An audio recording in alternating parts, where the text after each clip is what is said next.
Welcome, everyone, to the very next episode of The Remedy with Tova Sido and Janice Gaunt and Tom Bridwell. Guys, you know we're getting real close to our 300th show. Oh, No. what number are we on? This is 298. Wow. I just had chill bumps. Oh, how on my earth gosh. have we had that much to talk about? We should be making plans for a big one. We should. We should. I don't know what it's going to involve, but I feel like it should involve those Fajita Pete's margaritas again. There is. Indeed. You know, I told Tom that I drove after I had that margarita that was here that Tom brought for Tova's birthday. Like 2 days later, I went there. Oh, yeah. I mean, I started kind of jonesing for it. I just got in my car and drove straight there. Great. I mean, they need to be sponsoring us because They do. those margaritas and those fajitas Oh my gosh. are phenomenal. Mm-hmm. I had somebody bring all of that to me after I got hit by the truck, and I was so crazy, isn't it?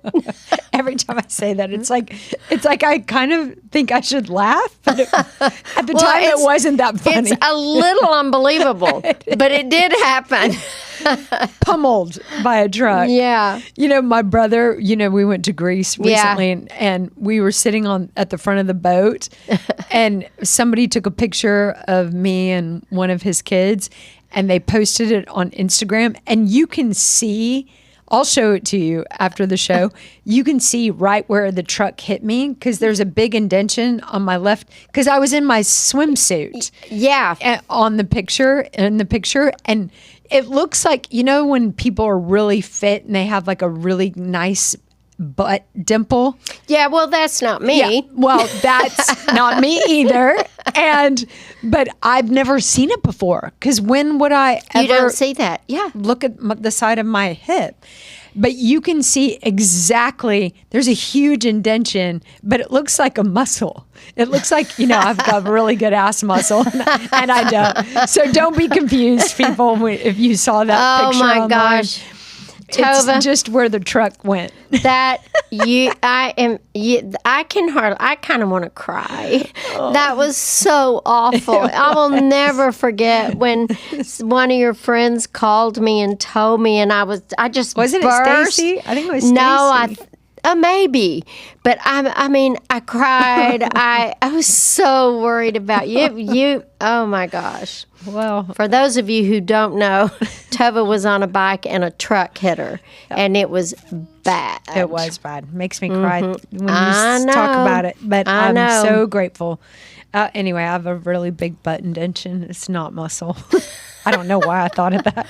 Well, what were we talking about? So what you've got to do when you're in your bathing suit, you have to just walk the right way, and sometimes Totally. you might have to back up, and sometimes you go forward, so that you only see that one Exactly, side. because it's non-existent on the right. I do not have that cute little dent on my right.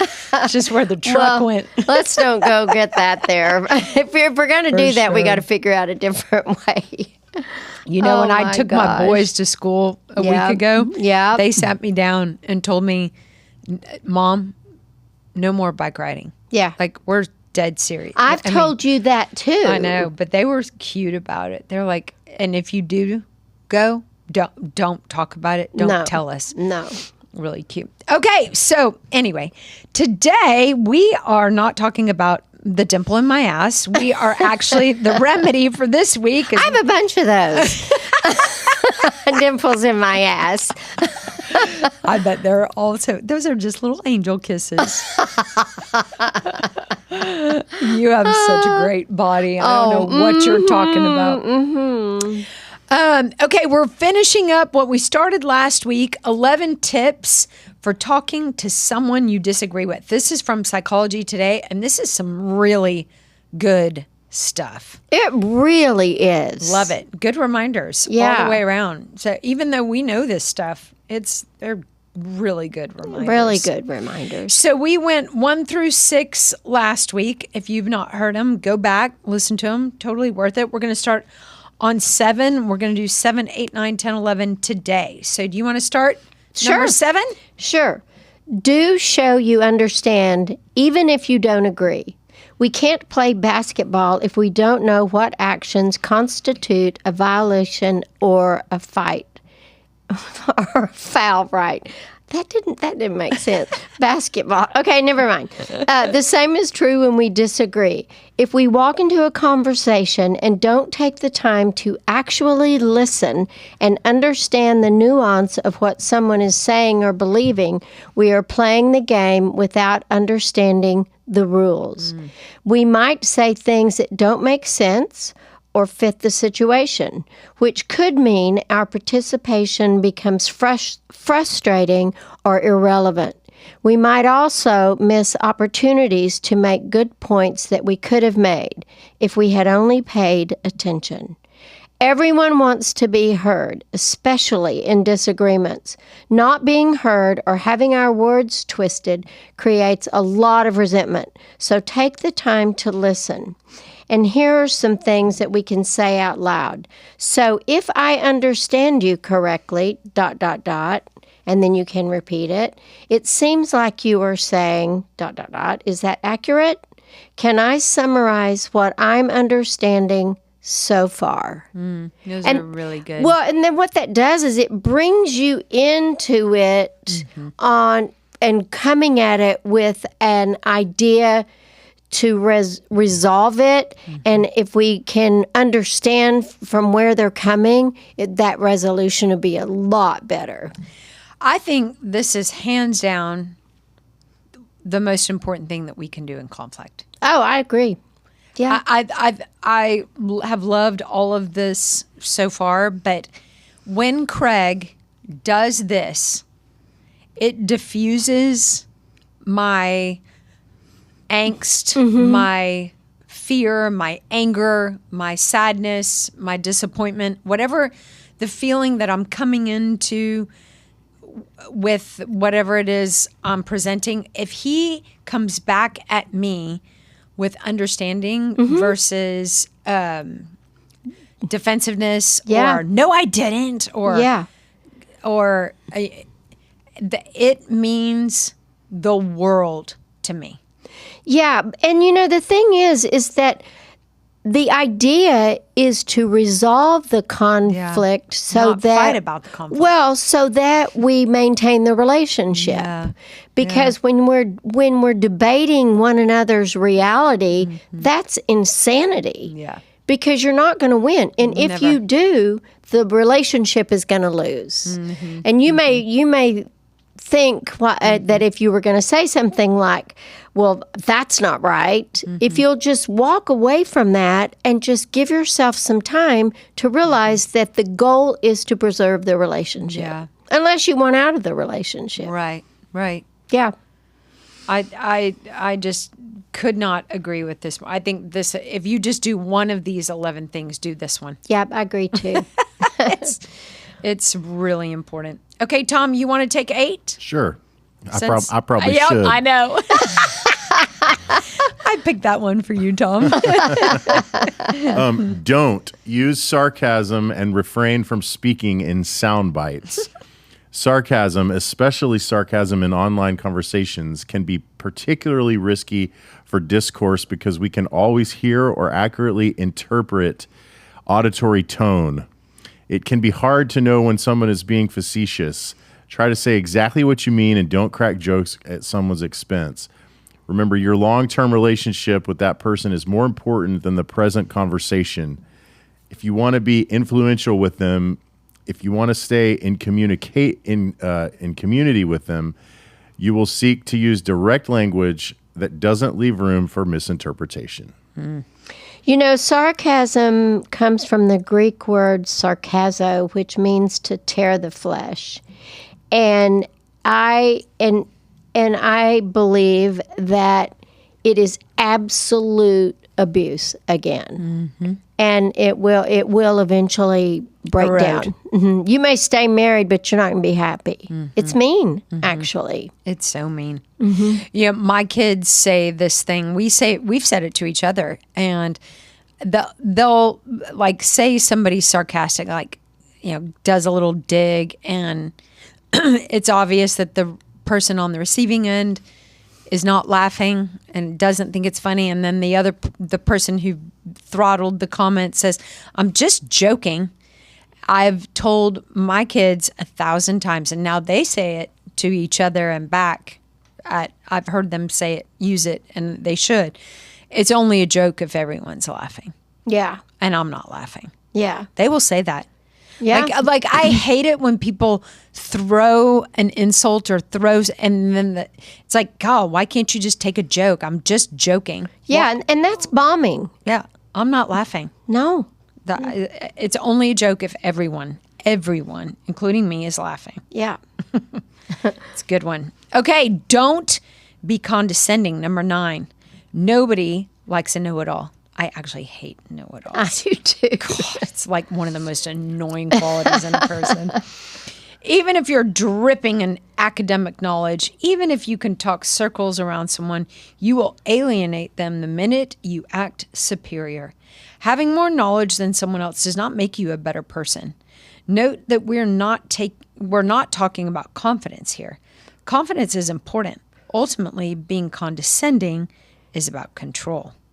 Seeking to control or force someone to agree with us and implying that if they don't, they are bad or they are stupid. Yeah. Yeah. I do not like condescending. Should we read these, one or Yeah. two of these? How do we stop being condescending? Here are a few ideas. Put an end to explaining things people may already know, or interrupting, acting as if you are the final authority. Yeah, please don't do that with me. Yeah.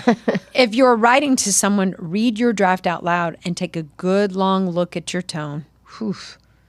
Ask someone else to read it and give their honest opinion. Admit the possibility that you could be wrong or you might lack information.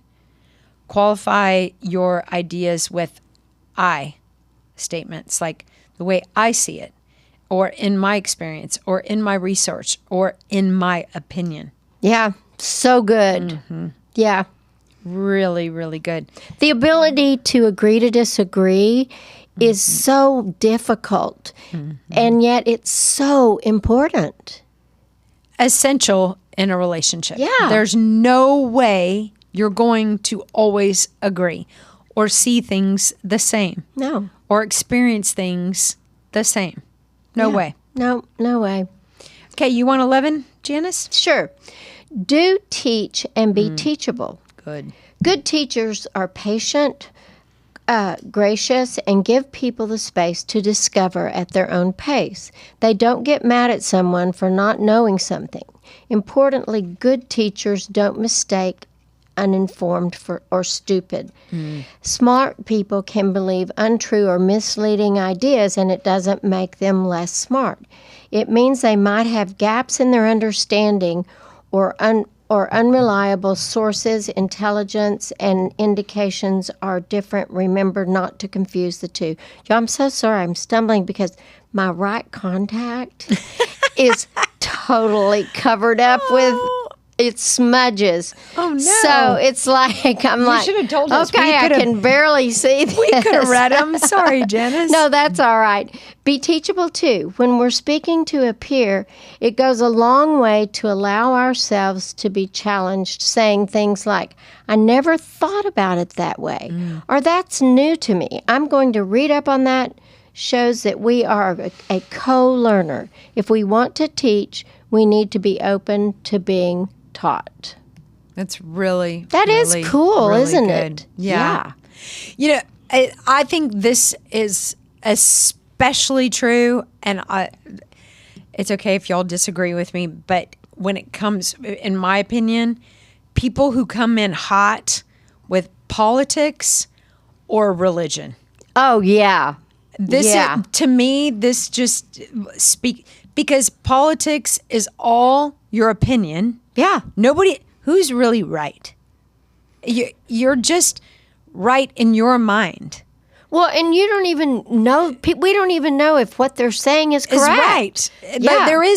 I don't believe there is a right or all, and then people who are all authoritative and all-knowing when it comes to religion, let me tell you something.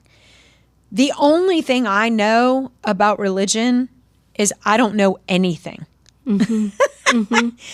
I know my experience. I know what makes me feel good. I know what brings me peace and brings me comfort.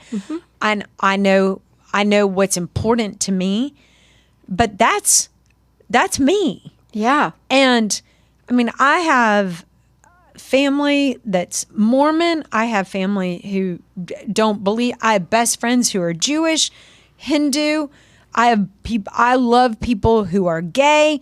I love people who don't believe in Jesus. And you know what? Like, I have never died. I have no recollection of life before. And so I don't remember anything that happened before. I have no idea what's really going to happen after. We have such limited knowledge and exposure. And so these people who come at us with the all-knowing, know-it-all, and like authoritative, and how could you not believe, and how could you be so stupid, or how... I don't have a lot of patience for that. Well, and I think that sort of a thing is so important with children. And because I can remember when I was in the Baptist church, and this isn't a slam on the Baptist church, I'm just going to tell you an experience about it when I was a little girl. And at the end of the sermon, they would have, an altar call, the people, if they wanted to turn their life over to Christ, to do that.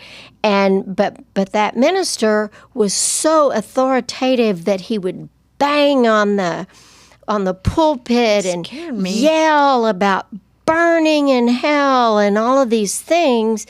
And then at the end of it all, there was that altar call. I went down to the front like 8 times. Just to make sure, of course. And it was, and because so many things are just what we interpret. That's right. And we'll figure it out however it's going to work for us. But if we can agree to disagree about some of these really important, emotionally loaded topics, then it would really make things different. Yes.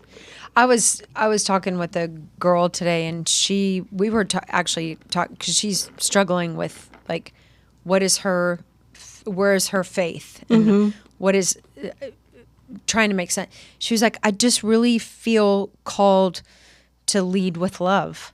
And I'm like, I feel like if that's your motivation, you're gonna kind of nail this life. Yeah. Like, how could that be wrong? Well, it couldn't be. No, it could not be wrong. And I think that's the part that we might be missing as humans to humans. I mean, I know what feels right for me. Right. But I don't think I'm right. No. I just know what feels really good and safe and happy and peaceful, and what brings me joy. But if something else brings you joy, as long as it's not hurting anybody else, I will. I mean, I don't believe in Mormonism, but my 2 sisters and my dad do, and I would never want to debate their faith. Or tell them they're wrong. Or tell them that's ridiculous what you guys believe, and that's ridiculous what you guys do. I mean, I would never do that to them. And I feel like we really miss opportunities to love others. Yeah, I think so too. Okay, Tom, you want to finish us out at 11? Sure. Okay. All right, this number 11. This is do. One. Yeah. Thank them for disagreeing. Oh, interesting, right? Thank you for disagreeing with me. Thank you for knowing that. I'm not sure that I'm ever going to say that to Craig. I probably won't ever say that. Go ahead. This last one is big. Say thank you when someone takes the time to disagree. It may not seem like it, but disagreement is truly a gift. When someone disagrees with us, they didn't have to take precious time out of their lives to exchange. This sounds sarcastic. We'll keep going. Yeah. I'm just listening to you. I'm not it's reading along. interesting. They didn't have time to take out of their precious life. Anyway, they don't owe us their attention or courtesy. When they do choose to disagree with us in healthy ways, they are offering a courtesy. Try to recognize and honor the awkward beauty of that exchange. You know what? I'm going to do that. I think if Tom and I hope he doesn't not listening to this. If Tom and I have you want him to think that you did this all on your own. If we have a disagreement and he is standing his position and all of that, I'm going to say, babe, thank you so much for disagreeing with me, because that's something that I should investigate and I'm learning. Wouldn't that be great? If Craig said that to me, he would fall over. I'm going to try it.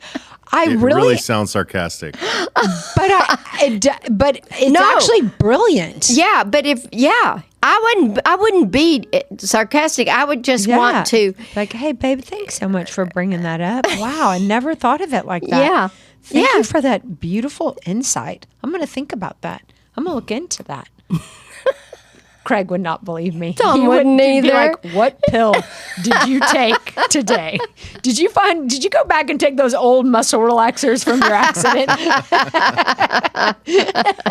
Did you find that hydrocodone again? Did you day drink today, Tova? I can't imagine a world where I would thank someone. Thank you, Anna Pren, for disagreeing with me. No. I don't know that I'm going to do that. And be real. Well, let us know how it goes. Yeah, do. Let us know how it goes. I really am going to try to do that. I just think it'd be fun. Report back. Okay. Because I'm actually curious. I actually think it would be incredibly effective. Craig would fall. He'd faint. Yeah. What would Maureen do if you did that, Tom? She would be like, where's the camera? Yeah, exactly. See? Where's the pills? Where's the camera? Who is in that body? The remedy's really helping Tom. Yeah. I'm going to get right on that. Oh, God. Well, I thought these were incredible. Super helpful, and I think it's a great remedy for disagreeing with someone. Yeah, I do too. And I think this is interesting. In the conclusion, they said it is indeed possible to have a conversation with just about anyone on just about any topic and not lose our nerve. And I think that, especially this time of year with the presidential race going and all of that, and people get so lighted up about it all. So I do think that it's important. Yeah, I think disagreement's fine. They could have put in a 12th one, and that is do what a lawyer does. I don't know if you guys have lawyer friends, but my sister's a lawyer, and I've got a couple lawyer buddies. They're like the greatest arguers. They don't get emotional. They are good listeners. It's amazing. Like, lawyers have this trait, this quality of a lot of these things that we've read. Yeah, because they need to win. Because they're whoever's hired them. Lawyers are really good at right. communicating when you're in disagreement. Yeah. It's basically their job. It really is. That's my interesting. sister's a perfect example of that. She can just argue and argue, but never yells. Never gets super rattled. Never interrupts, lets you talk, and then just calmly lays it down. Maybe we should all have taken those classes that they have to take that teach you how to debate, how to listen, how to really be present with somebody. Yeah. Today in yoga, our instructor Julie said, and I love Julie Cooper. I do know Julie. She's so cute. She's so cute. Yeah. She said that her inspiration for your intention, she said, maybe today give someone the present of your presence. And she said, have you ever thought that the word present comes from presence? Like, it's a gift. Uh-huh. And I don't know why I didn't ever think of that before, but she was like, if you're truly with someone and looking at them and listening to them and hearing them, that's a gift. That's a present. And in so many words, that's also what I heard out of this. Like really, because we do interrupt. A lot of times when somebody's talking to us, the only thing we're thinking about is what we're going to say back. Exactly. We're waiting for them to finish so that we can sort of interrupt them and say what we want to say. But I think being fully present with someone is really hard. It is. It really is, especially if there's some disagreeing going on. Oh, you just got to get your zinger in. Yeah. Yeah. So, really good one. Yeah. We hope this helps you guys. Have a beautiful week and try harder to disagree better. Thank you for listening. Yeah. Thanks for listening.